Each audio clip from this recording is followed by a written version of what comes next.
Greenscapes Coalition is a stormwater collaborative based on the North Shore. It's a partnership of different watershed groups, like the Ipswich River Watershed Association, Salem Sound Coast Watch, and actually the Merrimack Valley Planning Commission. We used to work exclusively with Peter Phippen, who runs the 8 Towns in the Great Marsh project for the Merrimack Valley Planning Commission, but our relationship there has broadened a little bit, which is very exciting. And so they're our newest partner. As of, I guess, this year, it's kind of an evolving relationship, but so that's who Greenscapes is. And our work on the North Shore takes a number of different forms.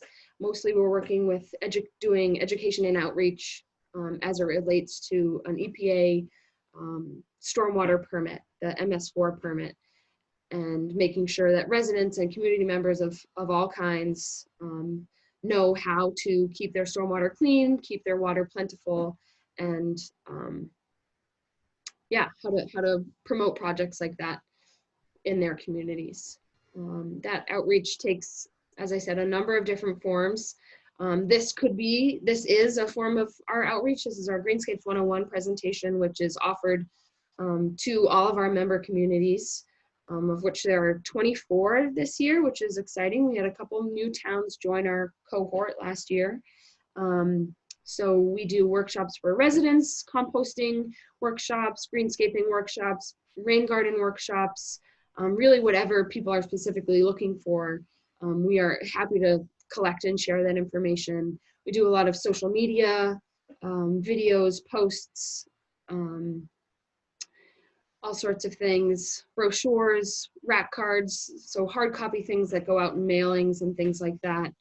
And that outreach changes every year and can be reported on, quantified for that EPA permit that towns need to fill out every year. We try to make that process as easy for them as possible. And it's quite a lot to do the education around these subjects. And obviously towns have a lot on their plate. There's so many things that town staff need to do and are responsible for. So it really, we're delighted to do that kind of education. I mean, talking about protecting water is what we're all about. So we're happy to step in and help them with that. And you can actually see I'm up in that top right picture. Yeah. And obviously running the groundwater station, because that's my favorite station. And have spoken about groundwater for hours.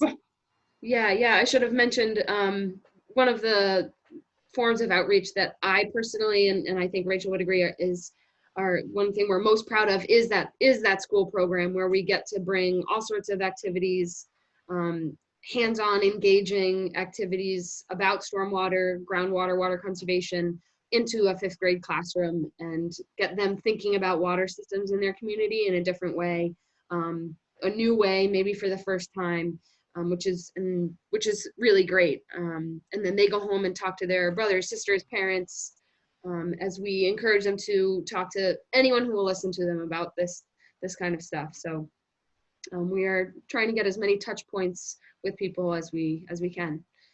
Yeah, so we're really glad to be able to do this when we're all being very socially distant, but Greenscapes is one of the things that everyone can actually work on right now and help protecting water through what they do in their own backyard or patio or whatever it is you have.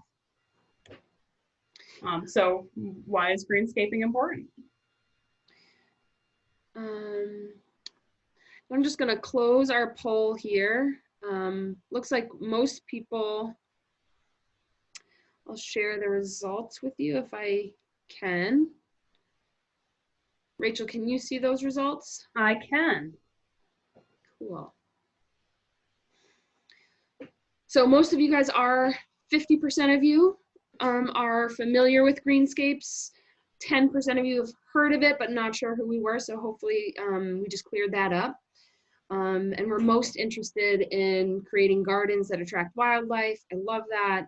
Native plant suggestions, which will definitely be talked about. Nice diverse interest here. So hopefully we'll get everyone's questions answered and maybe generate a few more questions. So that's great. Thanks for sharing that.